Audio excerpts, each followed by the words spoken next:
मला वाटते की जो निर्णय शासनाने घेतला तो अतिशय चांगला निर्णय। रिझर्वेशनच्या वेळेस अनेक गोष्टीमध्ये क्लिअरिटी नसते, ज्यावेळेस ही जनगणना नक्कीच पुढे क्लिअरिटी येईल आणि त्या हिशोबाने सगळ्यांना त्याचा बेनिफिट मिळेल। आज काश्मीरमध्ये पण अनेक मुस्लिम बांधव राहतात आणि आज त्यांची आर्थिक उलाढाल ह्या सगळ्या आतंकवादी हल्ल्यामुळे परिस्थितीवर गंभीर प्रश्न उभा राहिलेला आहे।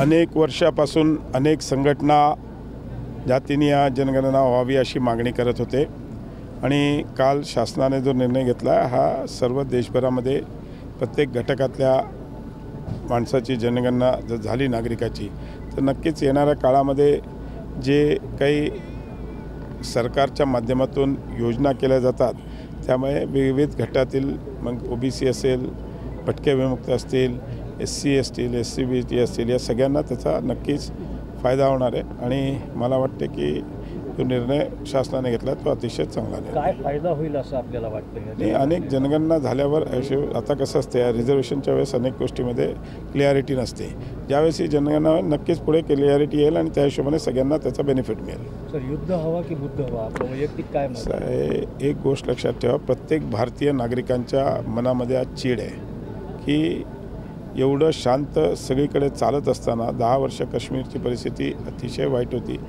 माननीय मोदीजी, माननीय अमितभाई शाह यांनी तिकडे शांतता हे करून सगळं टुरिझम वाढलं होतं। आज काश्मीरमध्ये पण अनेक मुस्लिम बांधव राहतात आणि आज त्यांची आर्थिक उलाढाल ह्या सगळ्या आतंकवादी हल्ल्यामुळे परिस्थितीवर गंभीर प्रश्न उभा राहिलेला आहे आणि अशा परिस्थितीमध्ये नक्कीच माननीय मोदीजी जो काही निर्णय घेतील किंवा देशाचे लष्करी हे म्हणजे आमचे राजनाथ सिंगजी असतील, जो काही निर्णय घेतील तो आम्ही सर्व भारताचे नागरिक आम्ही एकदम पूर्णपणे त्यांच्या पाठीमागे उभा राहून त्याला स्वीकार करू। पाणी थांबवून आणि YouTube चॅनल बंद करून बदला घेता येतो का असं विरोधक म्हणतात? असे मी तुम्हाला सांगितलं ना की हा प्रत्येक नागरिकाची भावना आहे की यामध्ये ज्यांनी हे आतंकवाद्यांनी केलं त्यांच्यावर कारवाई झाली पाहिजे आणि ती कारवाई त्यांना पाबंदी आणण्याकरता जे काही करावं लागेल आणि ते माननीय पंतप्रधान असो, माननीय देशाचे संरक्षण मंत्री असतो, यांनी जो काय निर्णय घेतील त्याच्यामध्ये आमच्या संपूर्ण भारतातला एकही नागरिक त्याला विरोध करणार। सर, आता आपण बोलताना नांदेडच्या ट्रॅफिकचा उल्लेख केला, काय प्लॅन आहे? ट्रॅफिकमध्ये अनेक सिग्नल्स आणि काही ठिकाणी वन वे वगैरे मी मागे आलो होतो मागच्या 10 दिवसापूर्वी।